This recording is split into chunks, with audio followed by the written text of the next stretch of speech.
Thevalakkara ശ്രീമൂലവിലാസം LP സ്കൂളിൽ വാർഷികാഘോഷം നടത്തി. പുതിയ കെട്ടിടത്തിന്റെ ശിലാസ്ഥാപനവും നടന്നു.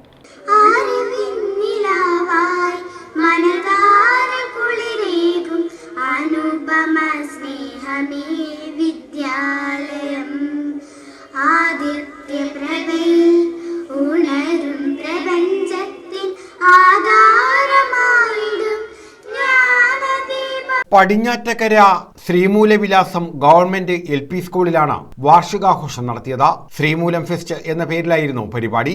പുതിയ കെട്ടിടത്തിന്റെ ശിലാസ്ഥാപനവും ഇതോടനുബന്ധിച്ച് നടത്തി. പുതിയ കെട്ടിടത്തിന്റെ ശിലാസ്ഥാപനം ഡോക്ടർ സുജിത് വിജയൻപിള്ള MLA നിർവഹിച്ചു. ശ്രീമൂലം ഫെസ്റ്റിന്റെ ഉദ്ഘാടനവും MLA നിർവഹിച്ചു.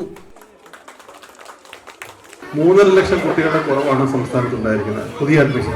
ഉള്ളതിനെ അങ്ങോട്ടും ഇങ്ങോട്ടൊക്കെ പിടിച്ചിപ്പറിക്കുക. സ്കൂളുകൾ തമ്മിൽ കോമ്പറ്റീഷനാണ്, ഗവൺമെന്റ് സ്കൂളുകൾ തമ്മിൽ കോമ്പറ്റീഷനാണ്. മികച്ച സാഹചര്യങ്ങൾ ഉണ്ടായാൽ മാത്രമേ പുതിയ കുട്ടികൾ പ്രീ സ്കൂളിലാണെങ്കിലും 1ാം ക്ലാസ്സിലാണോ ചേരത്തുള്ളൂ. ഇപ്പൊ സമയബന്ധമായിട്ട് തീരേണ്ടതിന്റെ ആവശ്യം അതാണ്.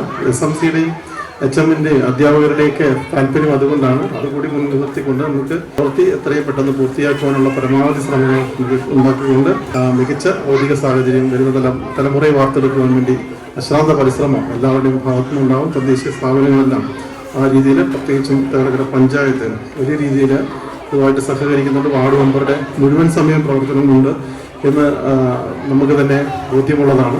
SMC chairperson S. ദീപ അധ്യക്ഷത വഹിച്ചു. പ്രഥമാധ്യാപകൻ T. ബിജു സ്വാഗതം പറഞ്ഞു. തേവലക്കര ഗ്രാമപഞ്ചായത്ത് വൈസ് പ്രസിഡന്റ് ഷാനവാസ് മുഖ്യപ്രഭാഷണം നടത്തി.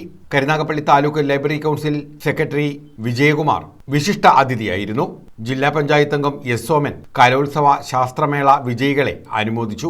മികച്ച ഡയറി എഴുതിയവരെ ബ്ലോക്ക് പഞ്ചായത്ത് അംഗം സുമയ്യ അഷറഫ് അനുമോദിച്ചു. കയ്യെഴുത്തു മാസികയുടെ പ്രകാശനം ഗ്രാമപഞ്ചായത്ത് അംഗം B. രാധാമണി നിർവഹിച്ചു. പഞ്ചായത്ത് അംഗങ്ങളായ Anasna Thayyath, Anwar, Pradeep Kumar, Chavara noon meal officer K. Gopakumar, school സംരക്ഷണ സമിതി chairman B. Suresh Kumar, B. Sivasankarapillai, G. Pramoda, B. Binoy തുടങ്ങിയവർ പങ്കെടുത്തു. വിദ്യാർത്ഥികളുടെ വിവിധ കലാപരിപാടികളും നടത്തി. News bureau, Chavara.